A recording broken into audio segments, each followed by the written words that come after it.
Hey folks, welcome to Red Barn Radio. This evening we continue in our 23rd year of broadcasting with episode 871.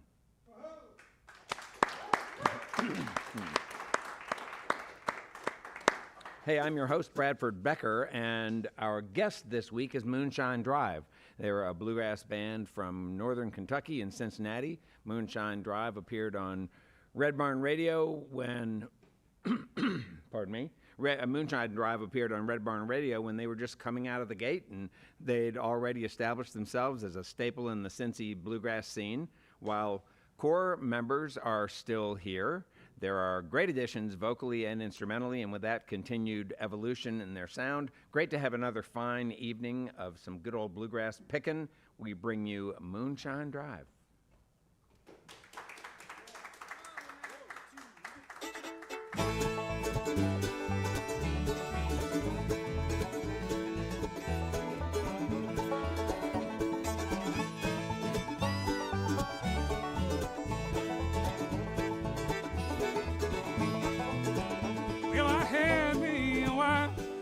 Trouble all my life, left me in that cold rain and snow, rain and snow, left me in that cold rain and snow.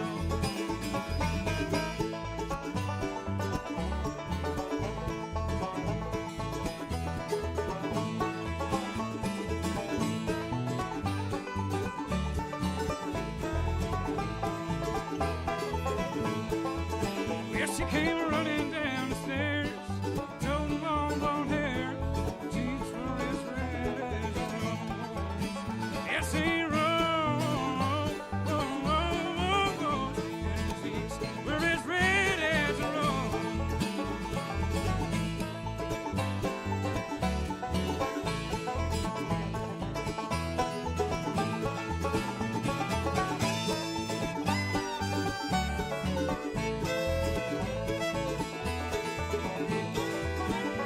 She came into the room where she met her final doom.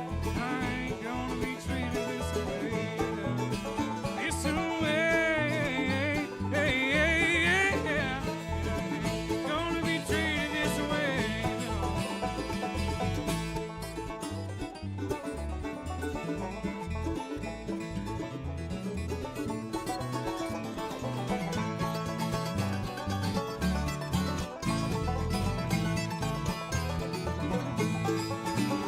Well, I had me a wife, she gave me trouble all my life, left me in that cold rain and snow, rain and snow, left me in that cold rain and snow.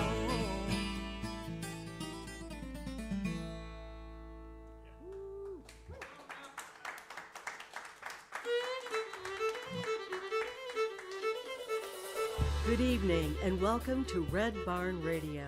Wherever in the world you're listening, welcome to Roots Music Southern Style. Thanks to WEKU, Red Barn Radio's official radio partner, NPR for Central and Eastern Kentucky. Listen online at weku.org. Red Barn Radio is supported by Visit Lex, Lexington, Kentucky's Convention and Visitors Bureau. More information on what Lexington has to offer is at visitlex.com. LexArts, Lexington, Kentucky's premier cultural development, advocacy, and fundraising organization, working for the development of a strong and vibrant arts community as a means of enhancing the quality of life in Central Kentucky. Follow Red Barn Radio on Twitter and like us on Facebook. Here's the host of Red Barn Radio to tell us more about tonight's performers. Hey listeners, we've got Moonshine Drive in the house again after 14 years of time has passed. I'm really excited to see these guys again. As I said, they're a staple in the Cinci bluegrass scene, and they're known for their lively sets at the legendary Arnold's Bar and Grill. During the first 10 years of 2000, Cinci-based bluegrass band Moonshine Drive quickly established itself with a sound that was traditional but also in touch with the times. These are some great players, folks. Cory Barrat on mandolin, Clay Beverly on guitar and vocals, Louis Mazzocca on banjo and dobro, and Greg Mecoli on upright bass, and brother Mark Mecoli on fiddle. Welcome back, Moonshine Drive.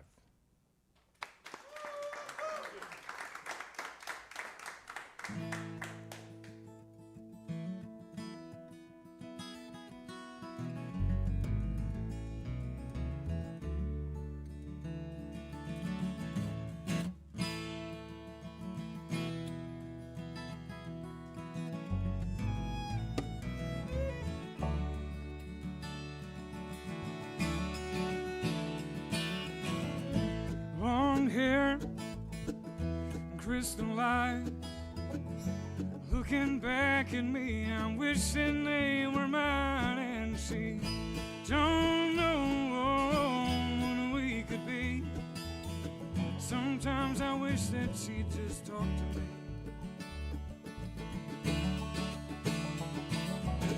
She'll never know, she'll never see the way I feel, what she does to me. Across the room, across the street, she's the most beautiful thing in the world. And she can't see me. Whoa, whoa, whoa.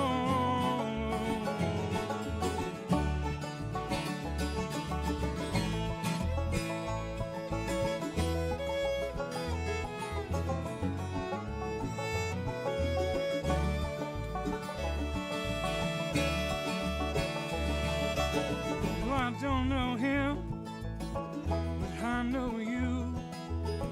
He'll never look at you like I do. When I see you on the town, I can't help but hold it down. All these feelings in my heart.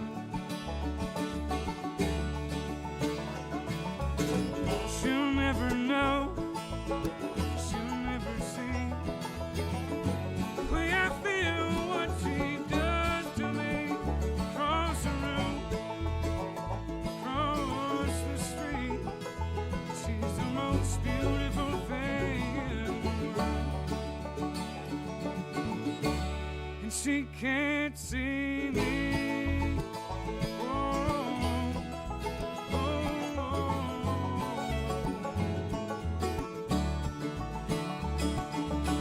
Sometimes I wonder if this will ever change. Situations bringing nothing but pain. Gotta find a way to dig out of their soul. This heart, they used to have a soul.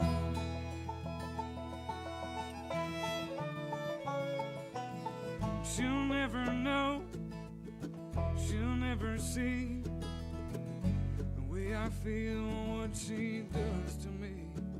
Across the room, across the street, she's the most beautiful thing in the world. Whoa, and she'll never know, she'll never see the way I feel, what she does to me. Across the room, across the street, she's the most beautiful thing in the world.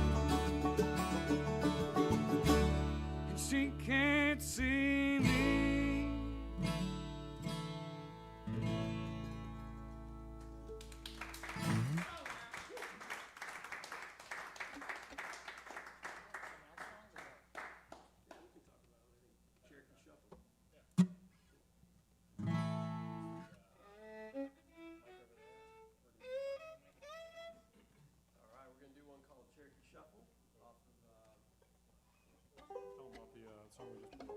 Oh, She'll Never Know? Yeah. Well, that's your song, isn't it, Clay? It is my song, yeah. She'll Never Know is a song that I wrote in a hotel room at 3 a.m. in Beijing, China. And that's about as much as you should know about it. So. And here we are. All right, we're going to do another one off the record called Cherokee Shuffle. Here we go.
going to slow it down for this next one. This is a song that very near and dear to me. It was one of the first songs I ever learned how to play, and I hope you guys enjoy. Yeah, one of the very first.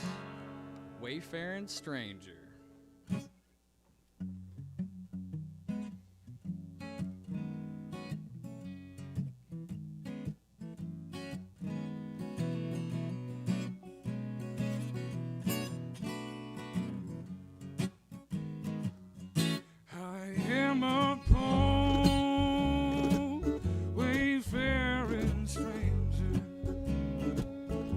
Traveling through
Dan. Oh, The Rattler. the rattler, yeah. I have a pet rattlesnake that I keep in my guitar. He lives there. His name's Pete. He just, whenever I need him, there he is, right? This next song is it was one of the first songs I ever saw from the Red Barn radio. So when I was a kid, I loved bluegrass, and I loved, especially Tyler Childers. And one of the first songs I ever saw him do here was this song. And this is my homage to Tyler. So hope you guys enjoy it. Rock, Salt, and Nails.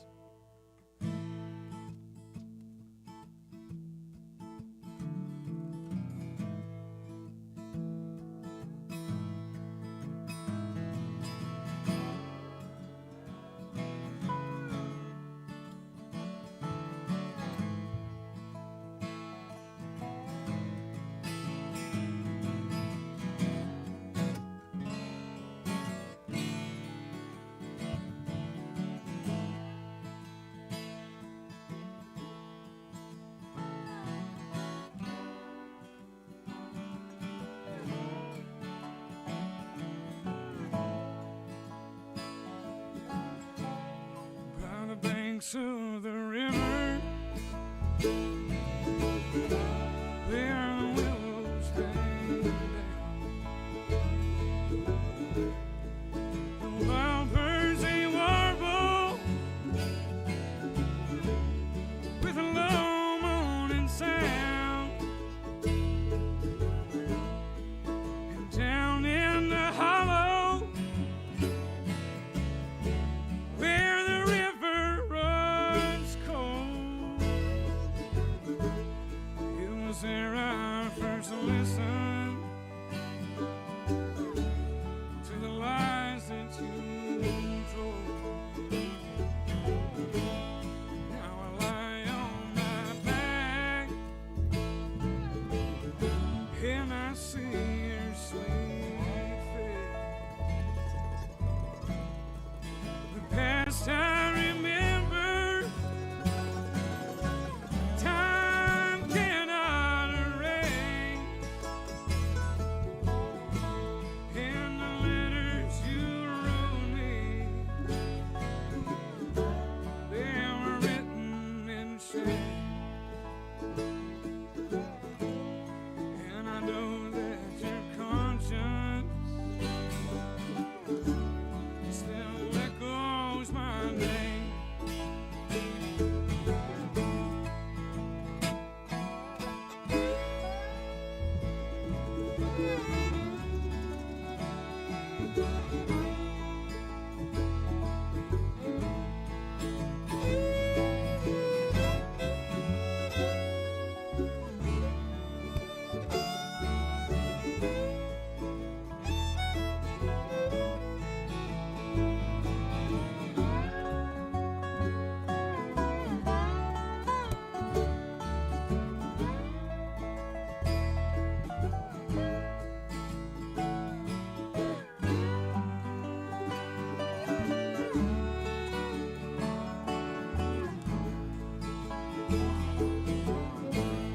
How the nights are so long, Lord, the sorrow runs deep. And it is worse than a night without sleep. And I look up alone at the dark, dreary sky, too empty to see, too lonesome to cry. Now if the ladies were blackbirds, if the ladies were thrushes, well, I'd lie there for hours in the chilly cold marshes. And if the women were squirrels with them high bushy tails,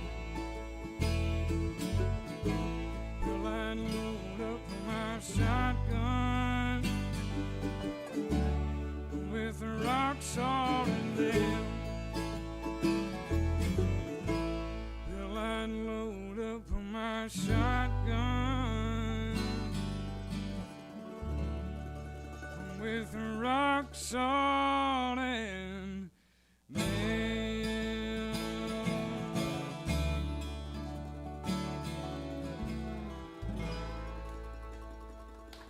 All right.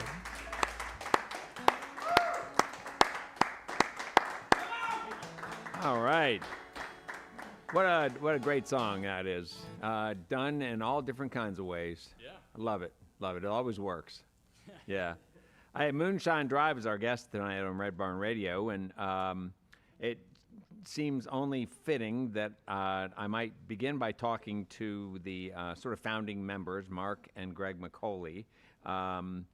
This is an interesting band of folks here. We've got, let's see, we've got an ophthalmologist. I'm just assuming based on what I'm reading here. We've got an ophthalmologist. We have somebody who practices internal medicine, perhaps, who might be able to remove an appendix. Let's see. Cory, you could probably do that. But If you had, you could get an appendix out if you had I mean, to. yeah, okay.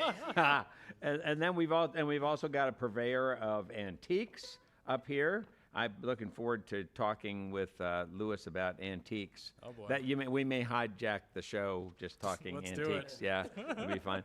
But let's begin though by talking with Greg. Greg is on the upright bass back here. If you wouldn't mind moving to the center, and then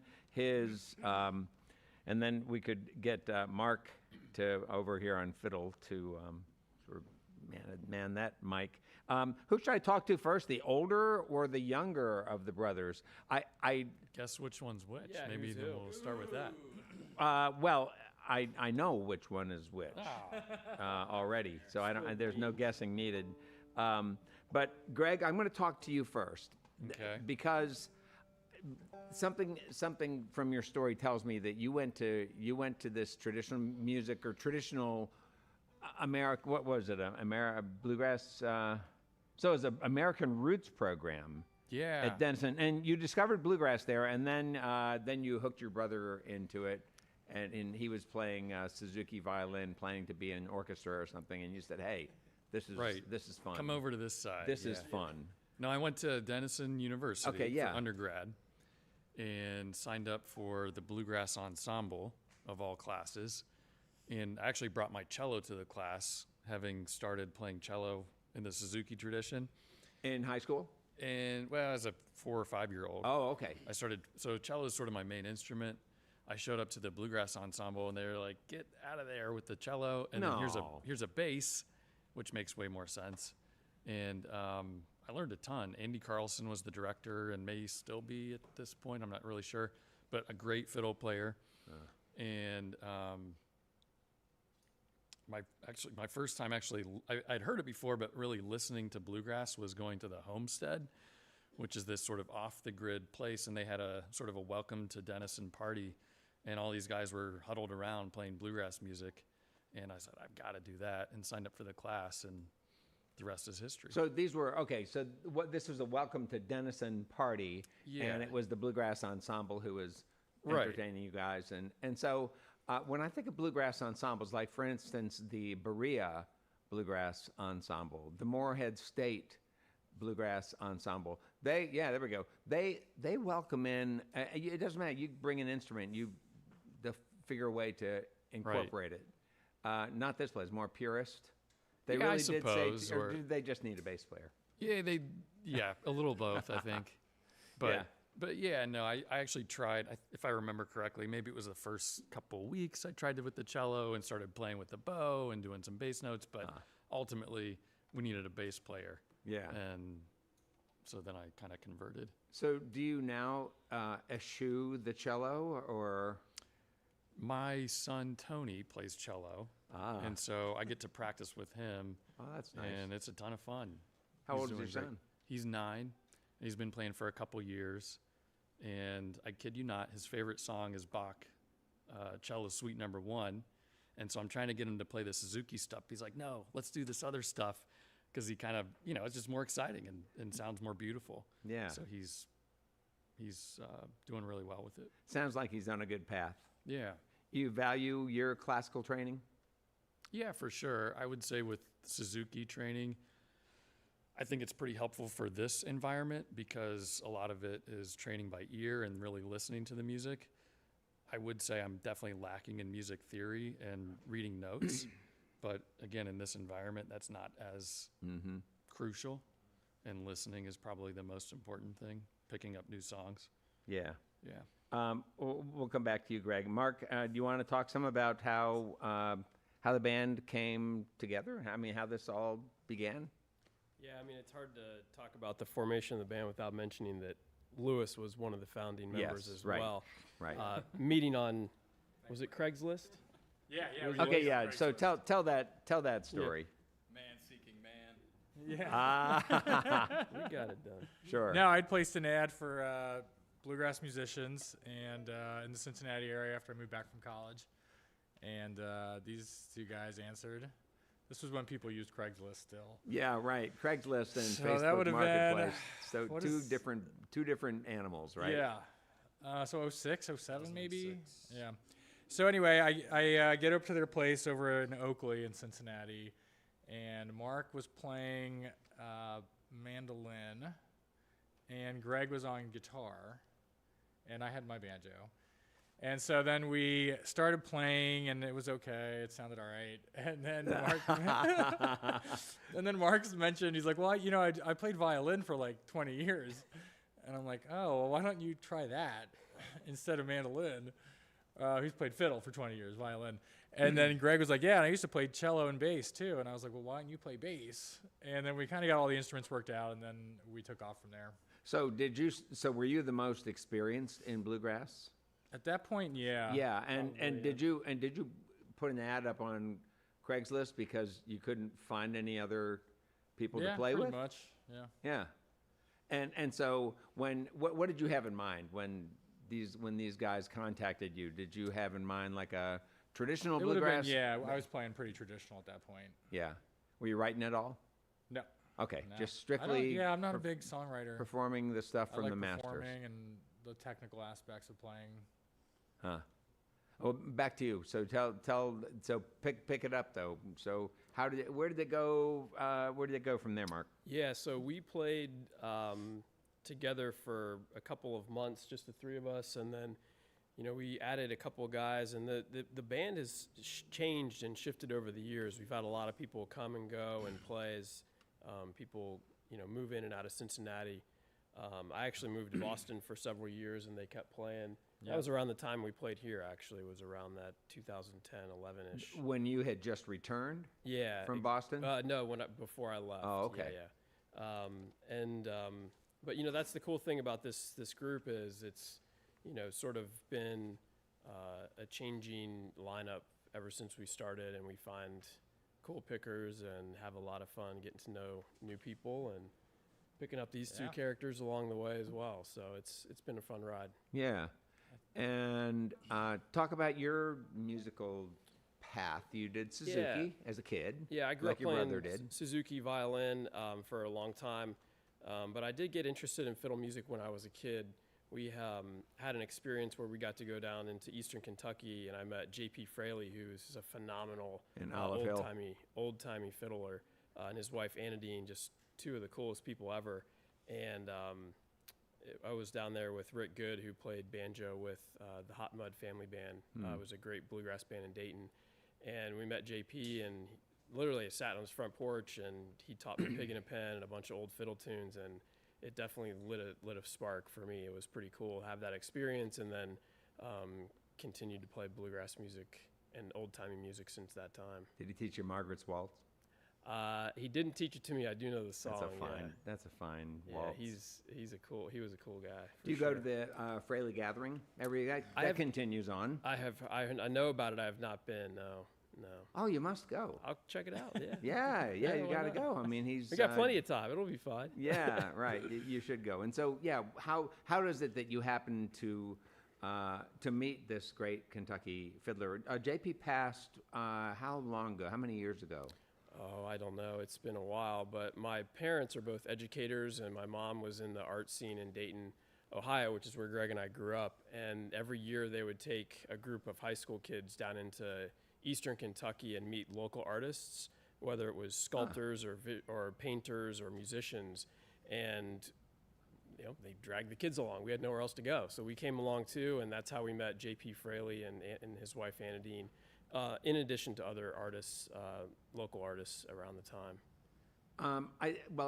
This conversation had to go back to your parents because, I see the emphasis they placed upon getting you guys started in, good musical training as young people. And what did your mom teach? She was a humanities teacher and then was an elementary school principal. But she plays piano and played piano as a girl growing up, and that's how we got kind of into music for the first bit of it. And our grandmother was the church organist for the Catholic church in the farm town. It was controversial. She was a Methodist, but they still had her playing organ in the Catholic church, and that was pretty cool. Yeah, it worked out. All right. Well, so pick it up from there. Back to you, Greg. When you guys started to gel as a trio, then what was the next addition? What did you imagine that you would need most to fill out and create the sound that you guys wanted to create? This could be for any of you. It doesn't matter. Yeah, Lewis helped me out here, but hey, Lewis, jump in. We needed a singer. Yeah. And I guess, there was Ian. One Yeah, of the we first needed guys. a singer. That was the number one. Can you step up a little closer to the mic, Lewis? Yeah, we needed a singer. That was number one. So I called a guy that I went to college with, and he was in the area, and he came in and played. And he played fantastic clawhammer banjo. So we were able to do a lot of old-time fiddle stuff with Mark and him on the clawhammer. And then we were able to add a mandolin player at some point down the road, so we had a 5-piece. And I'm sorry, but what about that? Why would you add a clawhammer sound? So you were playing as well? yeah, the lead singer, he played guitar. But what about you? I was on banjo. Okay, but he. So you had a clawhammer. You like Guitar, clawhammer. singer, and he played clawhammer. Okay. So we had all three. Okay, gotcha. So Sorry, you guys that- didn't yeah. play banjo together in No. songs, right? That would have been way too many That would bands. have been, Too many that would've been a banjos. lot of banjo sound. Too many banjos. Too many. Yeah, exactly. No, I mean it just would be. It would that banjo would swallow up the Oh, yeah, the absolutely. percussive beauty of the clawhammer Yeah. sound. Yeah. Yeah.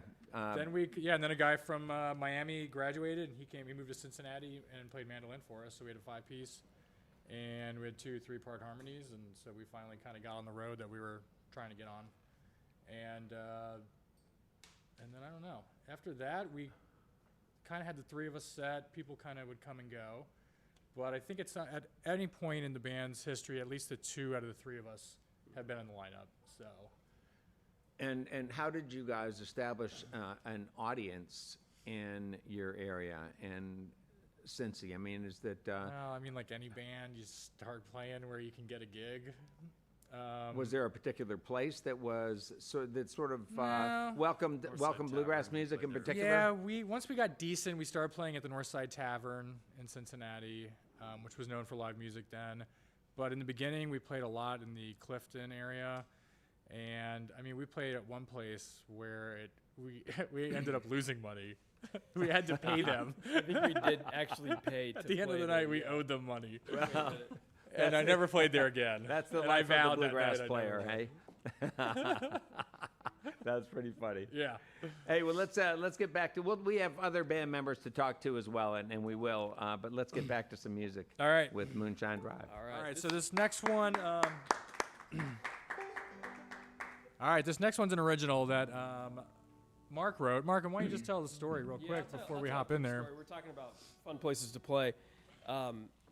Arnold's Bar and Grill is probably one of the coolest spots to play music in Cincinnati. It's the oldest bar in the city, and in the back there's a really nice porch that the bands play on, and then there's a little patio with patio chairs out there.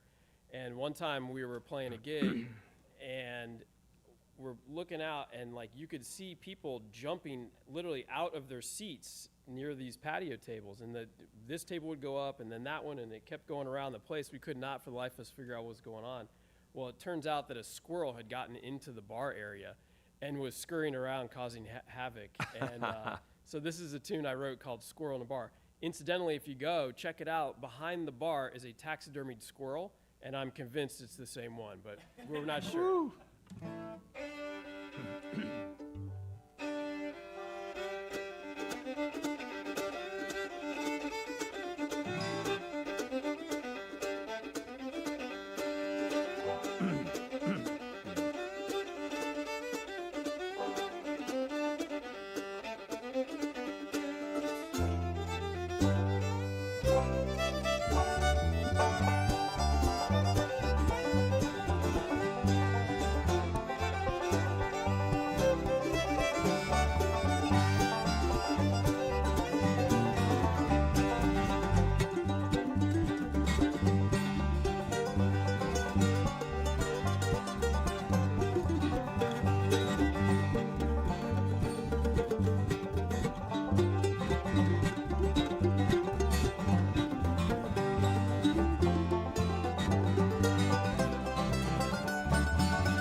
This next song is a song I wrote when I was like 15 or 14, something like that, back in high school. Yeah. And it's called The Fair. Hope you guys like it. Neon lights shining in the moonlight, but they paled in comparison to you. And I'll never forget our first Ferris wheel ride, long nights at the fair, me and you. Well, that fair has long been gone, oh, to keep from crying, I sit and sing their song. Well, I roll up my sleeves, turn my back to the breeze, up high and carry on. Why can't I sit for a time without you on my mind? And I'll never forget last December, but sometimes it hurts to remember.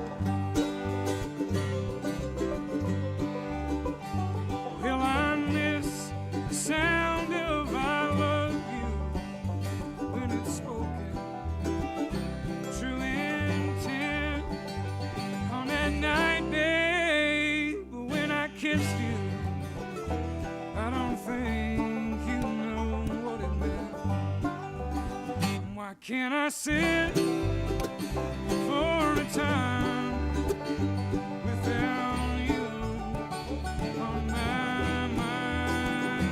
And I'll never forget last December, but sometimes it hurts to remember. Sometimes it hurts to remember.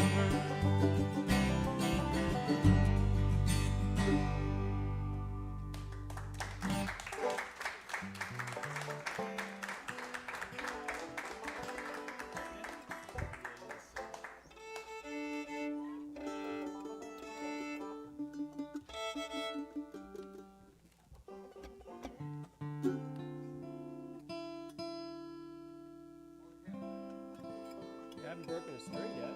Hey, don't you knock on that thing right now. Play around with me. Play breaks like. This next song is a song that I wrote in college, and it is just sad. That is the only way to put it. It is aptly named Caving In.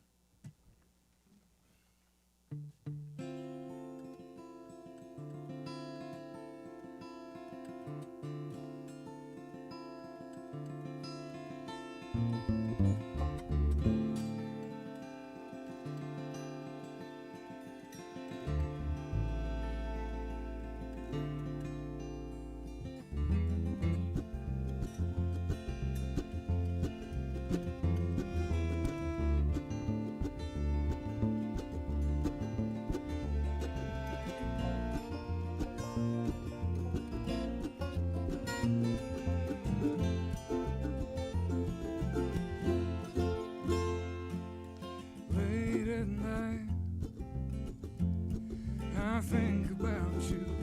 Late at night, and I tried to doubt you all those times that you left me.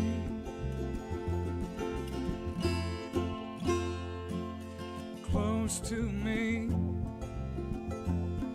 you know that's how we're supposed to be. Oh, but you don't even try to see what's wrong with me anymore.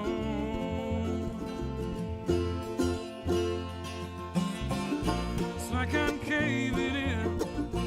Is this how it's gonna be?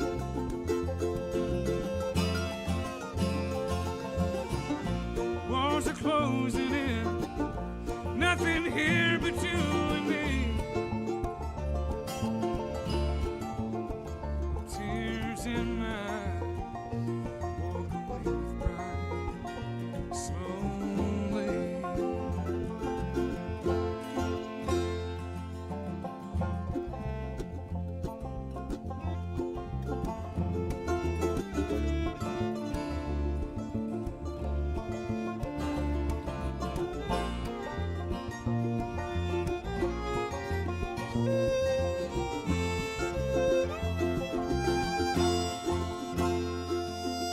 On the edge, I've never been this close to the end, and I'm done trying to pretend that I'm okay again this time.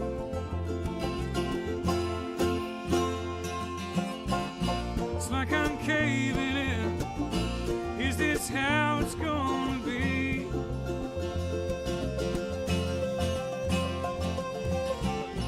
Walls are closing in.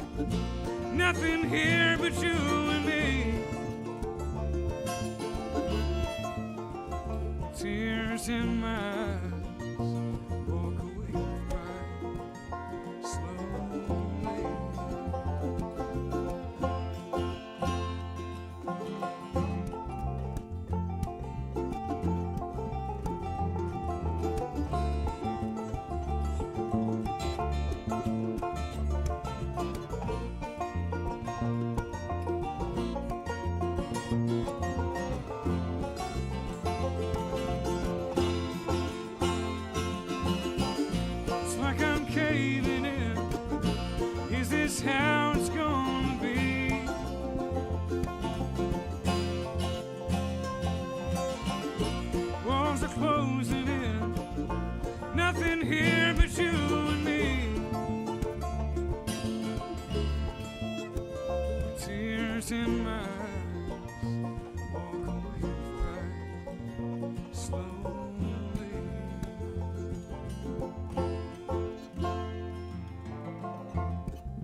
pretty song. I really enjoyed that. Thank you. Yeah, love your solo. Loved your, beautiful, just all around. Really enjoyed it. I do want to ask though, are you guys going to sort of dance around your set list, play things in whatever order you feel like it? We had it in a pretty lined out plan, I'd say. Yeah. Well, that's okay. Pretty Now, it structured. really doesn't matter to me. I just have to concentrate a little bit harder. Are you gonna? Yeah. So are you gonna be skipping some songs, or are you gonna sort of pick up on all these along the way? Maybe we have different lists, but we'll go right down the order. Oh, Yeah. maybe you do. It doesn't matter. I am good, but I just was kind of tickled by that. Hey, before we get on with more music, I just want to take a moment to say something about Red Barn live streams. Zach, I want to tell you a funny story. So on Saturday, I was in Virginia, in Harrisonburg, and I'm on Route 11 getting my Sheets coffee because my mother's coffee is horrible. It's some mix of Folgers, decaf, and regular. It's just not good. So I'm down there. When I travel, I wear the Red Barn Radio T-shirt. I'm wearing the T-shirt, and a guy comes up to me and says, I expect for him to say, well, I love the Tyler Show, but he says, hey, I love bluegrass music. And I said, oh, that's great. I said, well, guess what? I said, we have a bluegrass show coming on this week. You should check it out. And he said, well, he said he would love to, but he's going to be traveling and he can't watch. And he'll check out our next bluegrass show.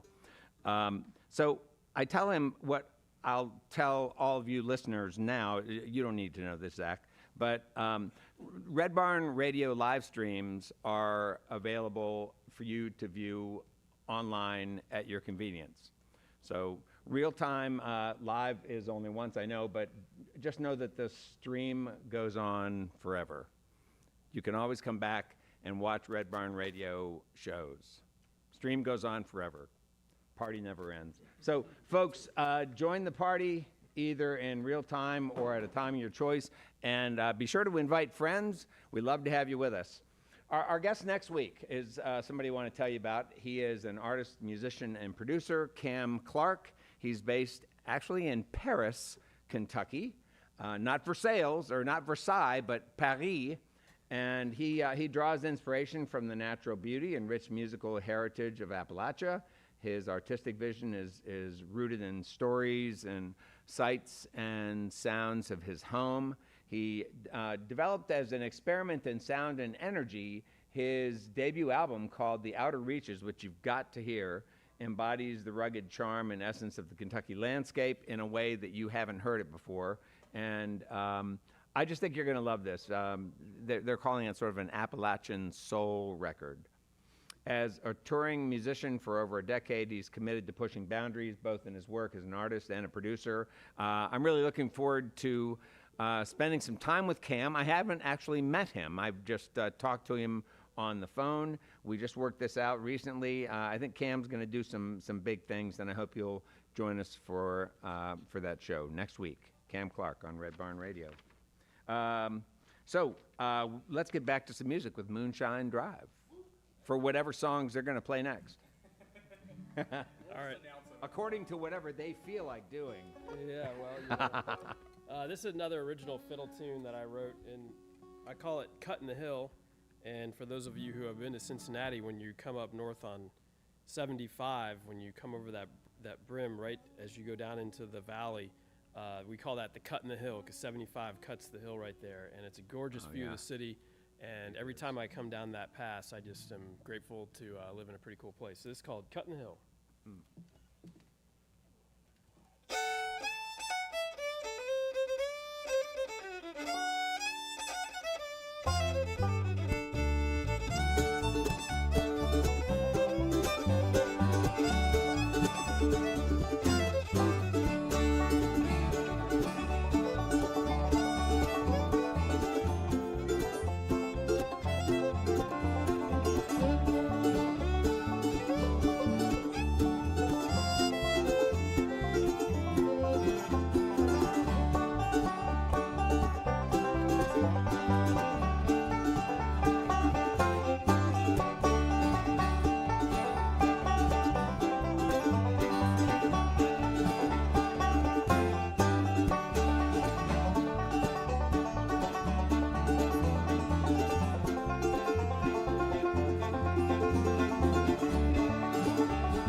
Yeah, so this next tune is kind of fun for us to do. We're going to do a mashup of a pretty popular fiddle tune called Billy in the Low Ground, and then we're going to follow it with a hip-hop song. Tell them what it is. Should we keep the suspense? Yeah. All right, we'll see. See if y'all can figure it out.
My baby don't mess around because she loves me so, at least I know for sure. But does she really want to see me anymore and walking out that door? Can't stand to fight the feeling, cause the thought alone is killing me right now. Thank God for mom and dad for sticking two together, cause we don't know now. Hey, hey, hey, hey.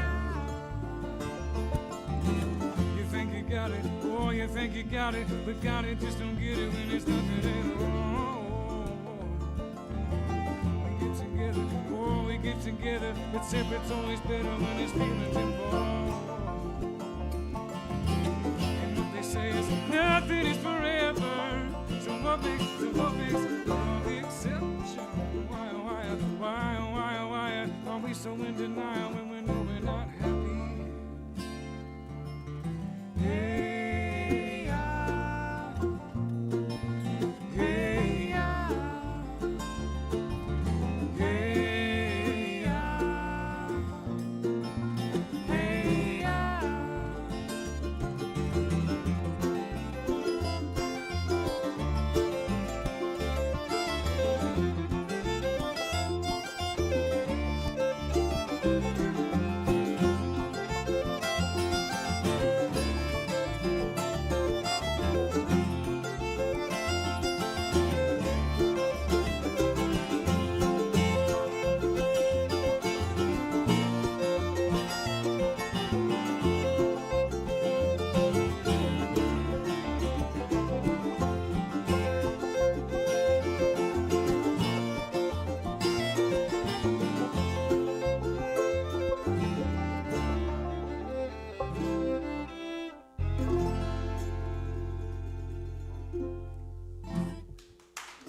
Thank you.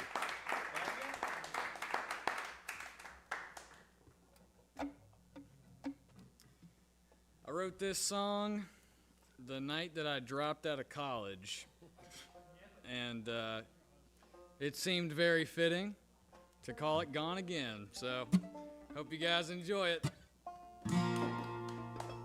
Lou, you getting it? Lewis is having a tune up here. Should I tell a banjo joke and do him like that? No, you got it? All right. Okay.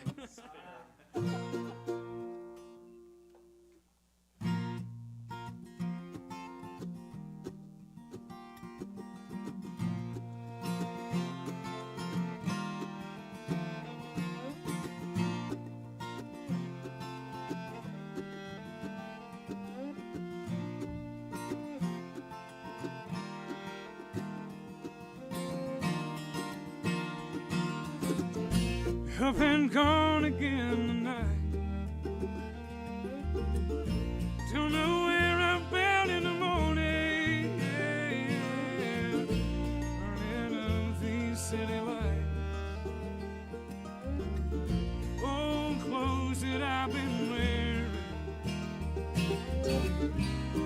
you see them on my mind,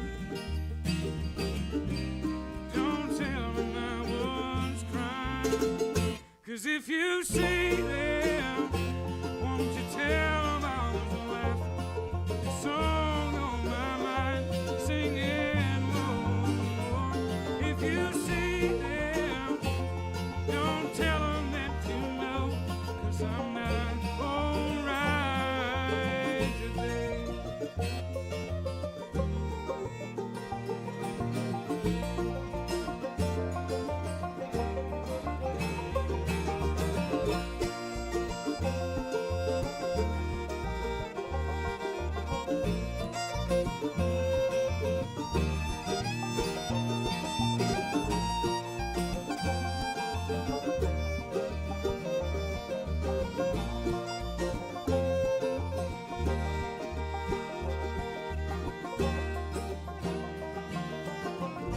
Candles burning in the window, purple in everything I see. Blueberry cigarette, and that's alright by me. 'Cause with good friends around, it's hard to ever feel real down. So if you see them, won't you tell them I was laughing? The song on my mind, singing low. If you see them, don't tell them that you know, 'cause I'm not alright today. Alright today.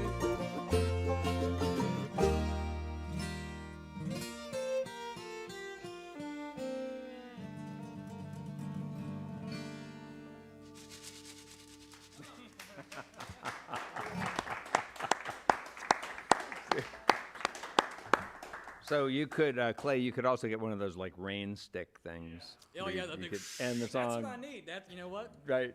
Try to stuff one of Get ready. those. Try to stuff one of those in that guitar. Yeah, that goes. So inside are actually all of the broken strings. Yeah. That's the little this- balls at the end of his strings. That's what that is, huh? Clay breaks about 2 to 3 strings a show. I've been Oh. restraining myself. So, right yeah, now. I told him. I said, "Look, you No, can't break you've any been- strings on the show tonight because we don't have time for you to run." No, you've over been here." very relaxed with your playing. You haven't been attacking. Yeah. So those are attacking all the little strings too balls much. from the strings over the years. But I kind of wish you'd stuck with the original story because I'd sort of Pete the rattlesnake. I sort of Yeah, sort of just cut that part out. I took that. No, I the believed you. rattlesnake. I believed you. I thought there was a rattler in there. And we've seen stranger things here. I believe that. I will tell you that.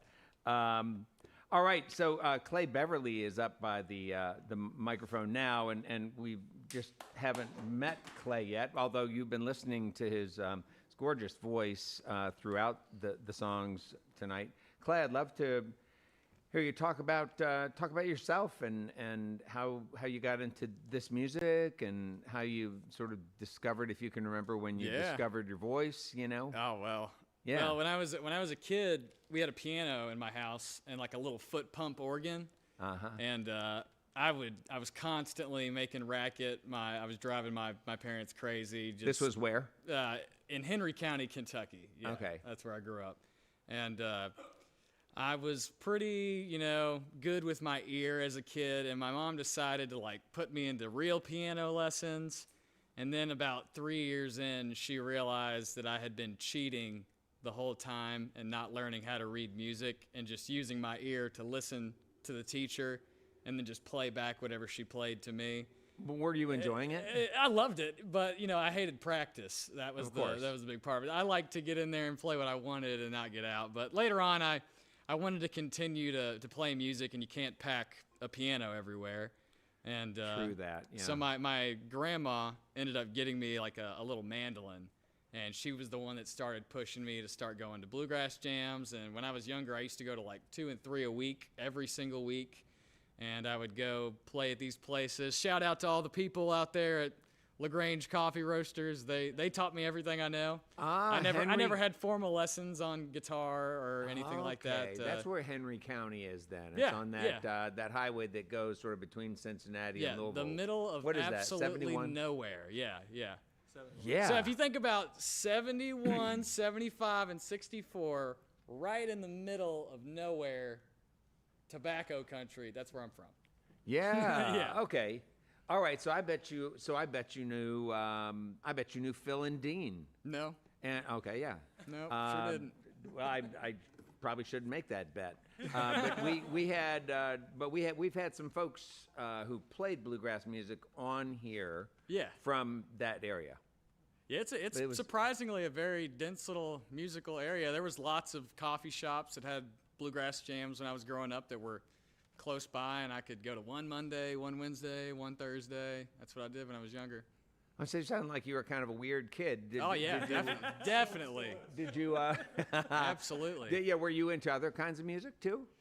No, I mean, I was classically trained on piano, and I had piano lessons, and I did concert band in school, and I played saxophone, and I did jazz band and all that. And so, like, I learned the formal side of music, and I love theory and everything, but Oh, okay. I really was much more engaged by bluegrass and live performance in that kind of sense. I just really always liked being able to get out there and play every week, and you can't always just sit in with any concert band. You know, you have to really review music and things like that. Yeah.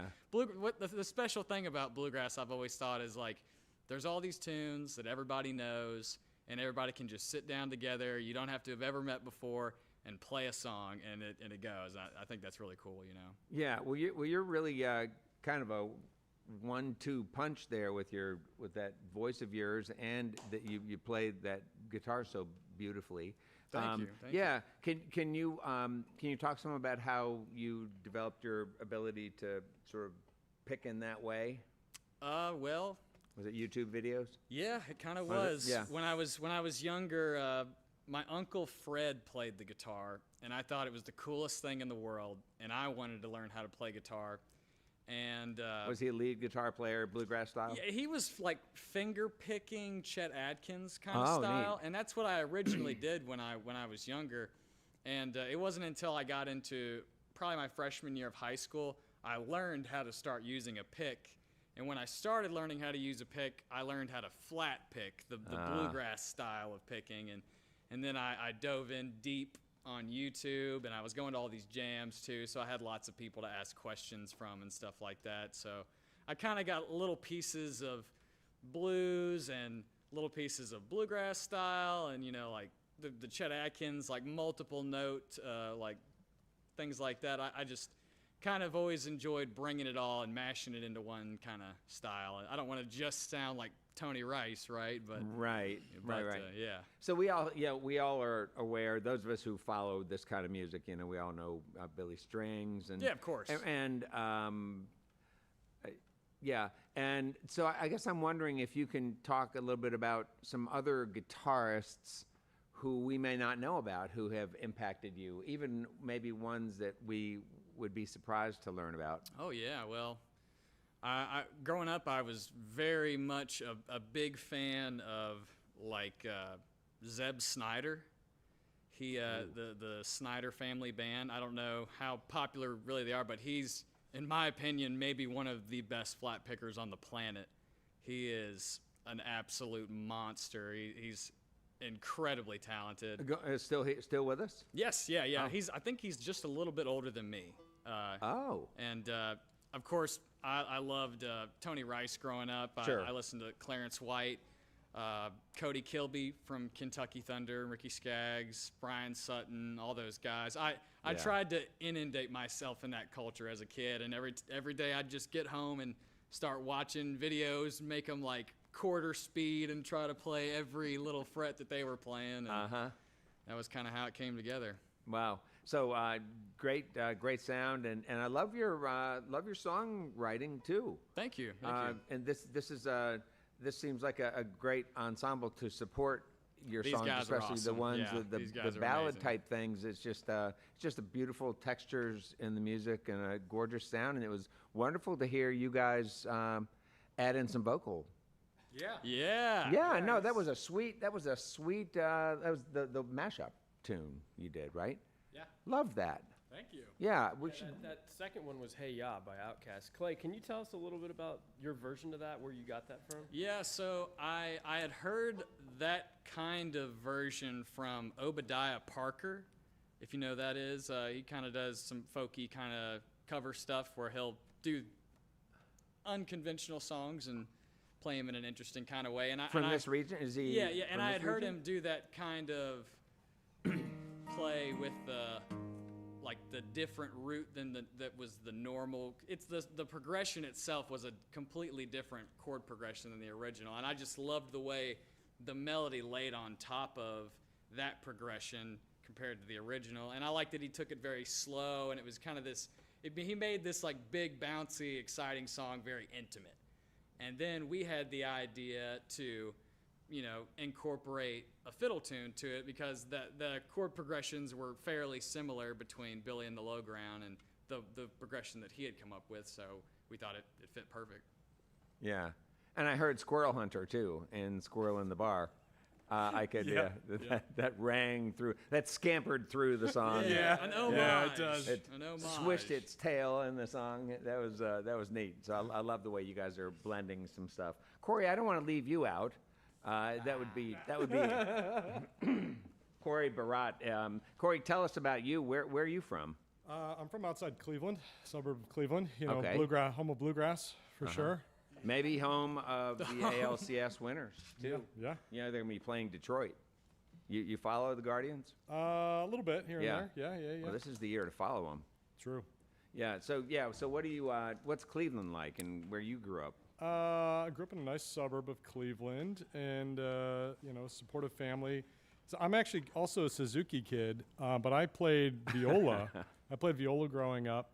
And the funny, story, hearing everyone's very supportive families and musicians in the family, mine was kind of the opposite.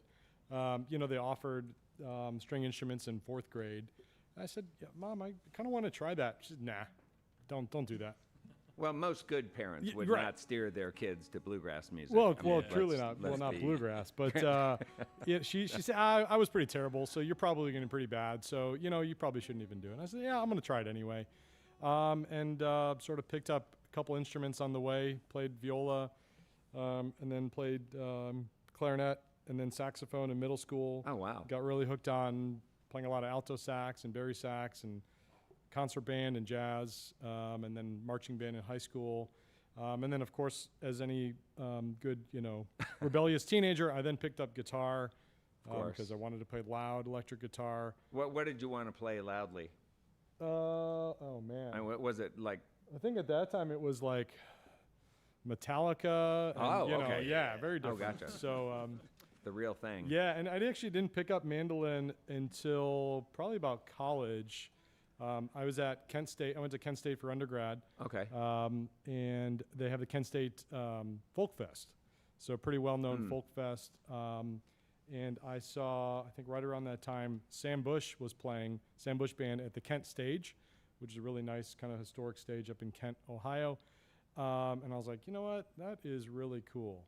So I kind of dove into that. Sam Bush, got into Nickel Creek, Chris Thiele, Sierra Hall, Sarah Jaros, Ricky Skaggs, and kind of dabbled for a while. I actually really never played with anyone until I met these guys. Did a lot of listening, and then finally had a chance to play with a great group of guys. So, Very nice. Well, love what you do. thank you so much. Yeah. So you all do a lot of different things. You play music, but you do some other things. Tell folks, those of you who have other means of making a living, talk about the work that you do. Like Cory, starting with you, do you actually remove people's appendixes? Yes, I am a For a living? colorectal and general surgeon. So I remove a lot of appendixes and colons and do colonoscopies and colon and rectal cancer and all that. So get your colonoscopies if you guys haven't. Just saying. Tyler. So, Yeah. So, well, this is your opportunity, maybe a public service announcement. There you go, yeah. 50 Yeah, or could do 50 or over. Is that So 45 is the new 50. what? So there's been a increasing incidence. They should do that to retirement. You're bringing the vibe down. Yeah. Yeah. No. Sorry. No. I Get us asked. out of here, bro. I asked. Listen. No. People are listening. What? Go All ahead. right. So Yeah. yeah. So the age is 45. So you Okay. gotta get your screening. We see a lot of colon cancer, unfortunately, in younger people, and it can be preventable. So Oh, I'll interesting. put my plug in. 45 if you don't have any family history or any other risk factors. Yeah. And the mail-in version, a legitimate way to. Better than nothing. Okay. The Cologuard, speaking of, yeah. Yes. Thank you. I just didn't want to. Yeah, speak it. that's better than nothing, but the colonoscopy is still the preferred test. All right. Well. My bill will be in the mail, by the way. Yeah. Okay. so Good. Just so no, you know. thank you. You do. That's amazing work, and thanks for telling us about that. Okay. And now, how about the ophthalmologist in the house? Is there one, Greg? Is that you? Yep. So you're not an optometrist. Those That are the is guys correct. those are the guys who fit you with the Nike rims and stuff, right? Right. Okay. Yeah. So the ophthalmologist does what? Yeah, ophthalmology. So I'm a comprehensive ophthalmologist. So I see people mostly for cataracts and cataract surgery, but we'll also see people for glaucoma, macular degeneration, looking for diabetes-related eye trouble, but mostly do cataract surgery. Has the technology in that field changed dramatically in recent Yeah. years to make your job more difficult or simpler? Yeah, I mean, every couple years there's new lens technology that comes out that can help in a variety of ways, and so you have to kind of keep up with the latest technology. There's a pretty cool tool that we can use during the surgery now, where you can confirm the measurements that you took prior to the cataract surgery to try to hone in the correct lens power for the patient to try to give them the best vision at a certain distance. So yeah, I mean, it's an ever-changing kind of field, I guess you could say. Yeah, right. And only smart people can do it, I'm sure. Yeah. Yeah. A lot of hard work, maybe. Yeah. I don't know. Right. Yeah. Yeah. Thanks. Yeah, Louis, talk about your antique business. Would you mind? No problem. Yeah. So I worked in health insurance for 10 years. So I was fighting these guys. And I worked for Blue Cross and Anthem Blue Cross. But we had the other guys in the band. We were going to call it Blue Cross and Bluegrass. Because we had all insurance and doctors in the band. We never did it. But that's anyway, I left corporate insurance, and then I started an antique business. And so that was 2020 I started it. And we had a brick and mortar building we redid. And How many square feet? the whole building's like 5,000. Oh, wow. Okay. So Square you got a lot of room. Yeah, only half of the bottom half is for retail. Okay. But I did retail for like 6 months, and I was just like sitting there waiting for like people to come in. Of course. And then I was like, I'm not doing this. So I just started selling online, and now I ship antique furniture like all over the country. Oh, furniture. Yeah. So that's got to be a lot of work too, though. Well, it's all sectional. It's all like office and library furniture. That's your specialty? That's my specialty. Is antique office and library furniture. And who Yeah. and who buys that? I don't know. No, I mean, well, somebody does. I mean, are they people who are like It's modeling out generally- restaurants and coming up with sort of a theme? No, it's or actually is it- generally like professionals, a lot of lawyers, Oh, and sure. doctors. It's like mostly bookcases, which are Okay. very sectional, Huh. And modular. well, I mean, I was just kind of surprised. yeah. I'd sort of imagined you had, Well, I vases and had other I things. used to do everything. I had like and then once I moved to a one-piece 8-foot tall Victorian bookcase. It was 8 by 8, and the thing weighed I don't know how many pounds. And after that, I was like, I'm done. So and I had to hire people to move everything, and so then I just started buying sectional stuff that I could move on my own. So like if you came in the shop, you would see things that are like 8 feet tall, but everything can be moved by one person, and they can all be shipped by one person. Okay. So Well, that Florence Antique Mall, where'd that go? I don't know. That- But they're that- opening another one up in Alexandria. Okay, so that's a fine place to check for antiques. That's good. So in Alexandria? Yep. a new Okay, one. and up near Cincinnati. Yeah, just south. Hey, Louis, I wonder if you might just close before we get back to music. Could you tell us some things about this new? Is this a new recording that you guys have? Yeah, we just finished it in March. Can you Would that talk be about fair it to some? say? Or released in? Well, I'll let Mark actually. Okay. Mark ran the recording project, so. Yeah, so we put the record out this past March. It's called Gone Again. It's got a lot of the original music that you're hearing tonight, and then some old bluegrass fiddle tunes and standards. But yeah, we actually recorded it in his antique shop in the back and had all the sound stuff set up and had just a great weekend putting that together. Oh, wow. And then it was a really cool project to get it cut on vinyl, and it's really nice to be able to have it out there and share it with people, and we're real happy about it. Yeah. Way to go. Yeah, thanks. Congratulations. So these members, you all played on it? That's All us right. right here, Yeah, so You I'll don't say see that a lot these Clay days. joined in 19. Corey was 20, right? 18. You were 18? Sorry, 19. And we've had the same lineup since 19. Oh, wow. So you guys... So 5 years. You guys survived. 5 years Probably we've had the the same longest survived lineup. COVID. lineup, yeah. and you Yeah. survived COVID, too. We did. Yeah. Yeah, way to go. Well, Moonshine Drive, I'm glad we've got more music from you. Great talking to you guys, and let's play some more. Great. Whatever 3 songs you guys are going to finish with, I will just follow along. Yeah. It's all right. I'm just having fun. I really, truly don't care. This is To Love Someone, and Clay does a great version of this. It's one of the first songs that we heard him sing, and it's a Bee Gees cover. All right.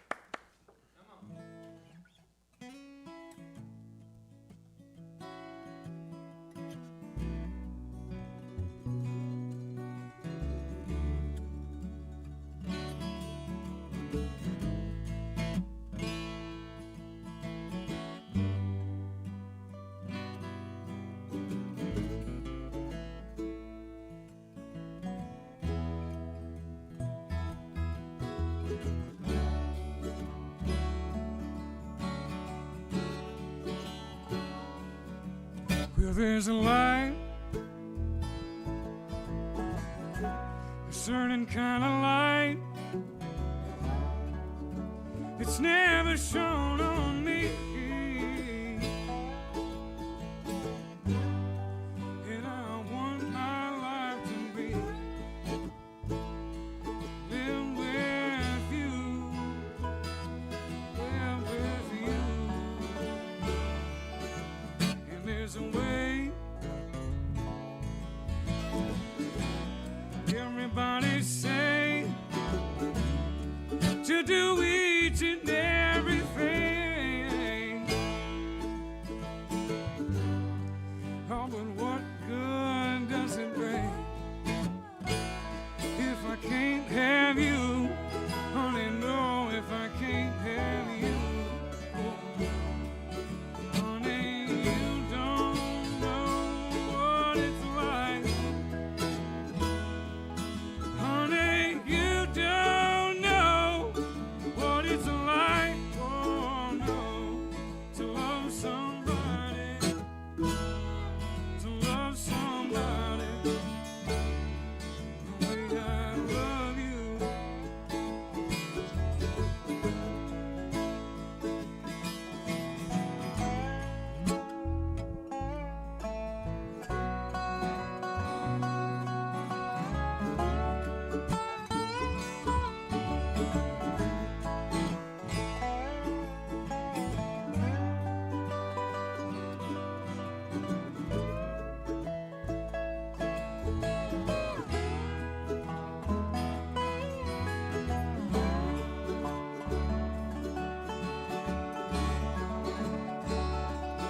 In my brain, yeah, see your face again, and I know your frame of mind. I'm not wasting no more time, 'cause I'm blind, so very, very blind. And I'm a man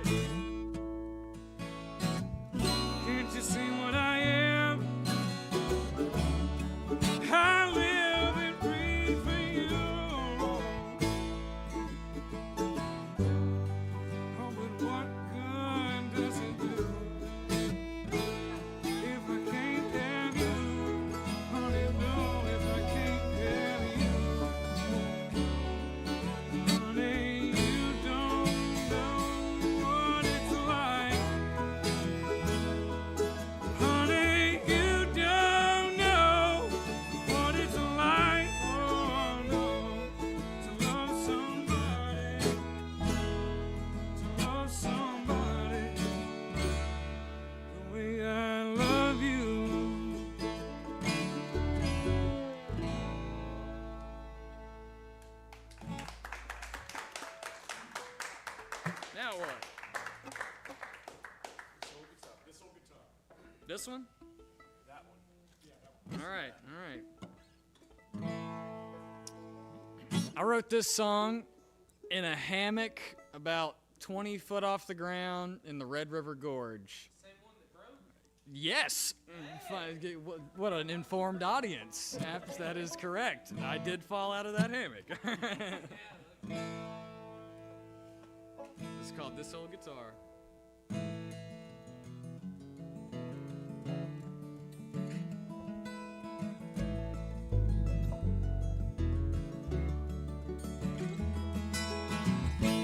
I've been playing this old guitar all my life, and I sing these songs in places like this, and there ain't a second I don't miss. And you and me in the canopy of the conifers and evergreen.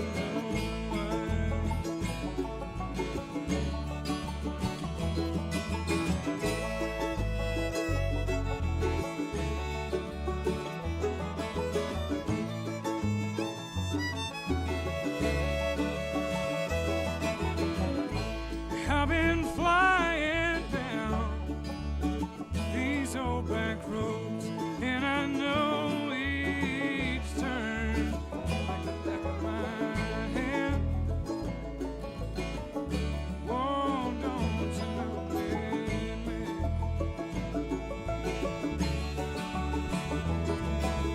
you and me in the canopy, conifers and evergreen.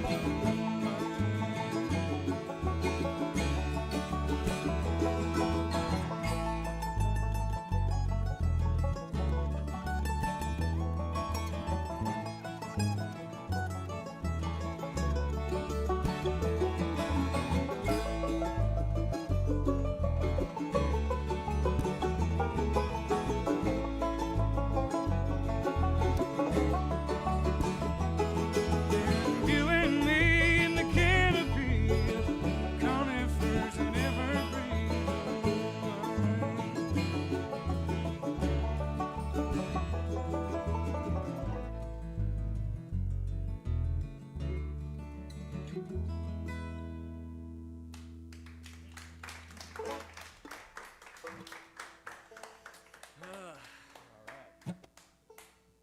We're gonna do an old time fiddle tune called June Apple. Slow them fast.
Nice job. Nice job.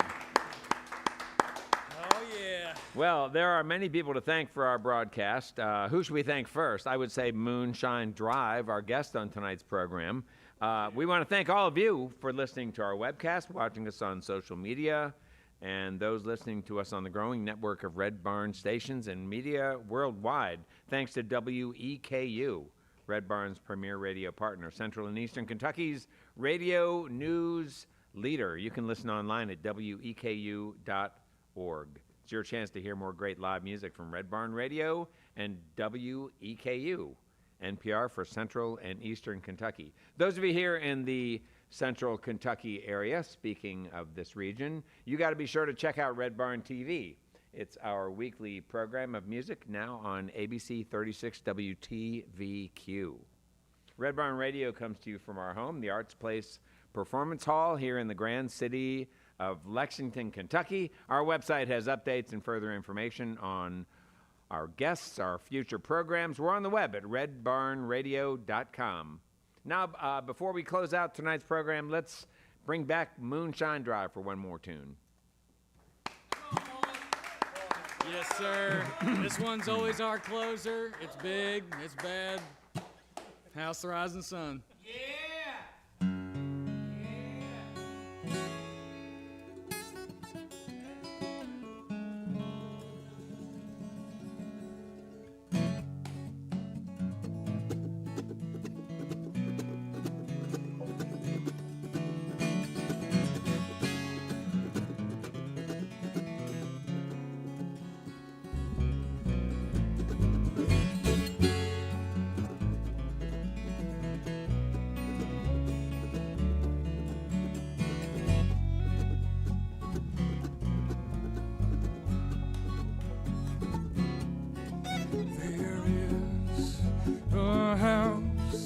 In New Orleans, it they call the rising sun.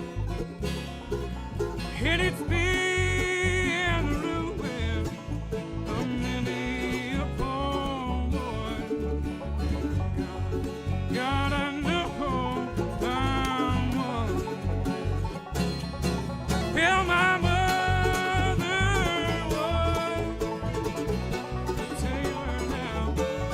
and she sold my blue jeans, and my father was a gambling man. We all down in New Orleans.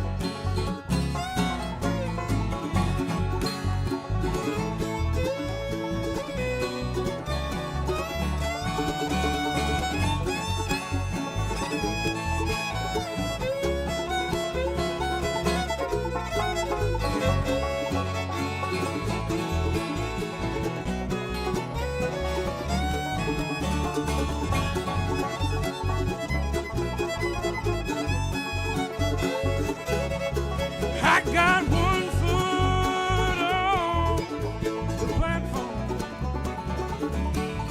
and the other on the train. Yes, I'm going back to New Orleans, up to where that ball and chain.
Thank y'all so Wow. much. All right. We're Moonshine Drive. Well, that's all for our show for this week. You can see and hear Red Barn Radio worldwide as we stream live on the web on YouTube, Facebook, and Twitch, Wednesdays, 7 p.m. Eastern in North America. Hey, we were talking about friends earlier in the show. Friends engage with each other. Have you taken time to friend us on Facebook? Have you taken time to subscribe to our YouTube channel, our Instagram? Hey, we're not going to bother you. We'll just be there for you as you are for us week after week. Keep us growing. Let's bring roots music, Southern style to your neck of the woods soon.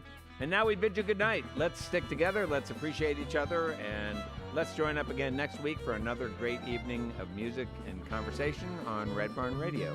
I'm Bradford Becker. See you next time.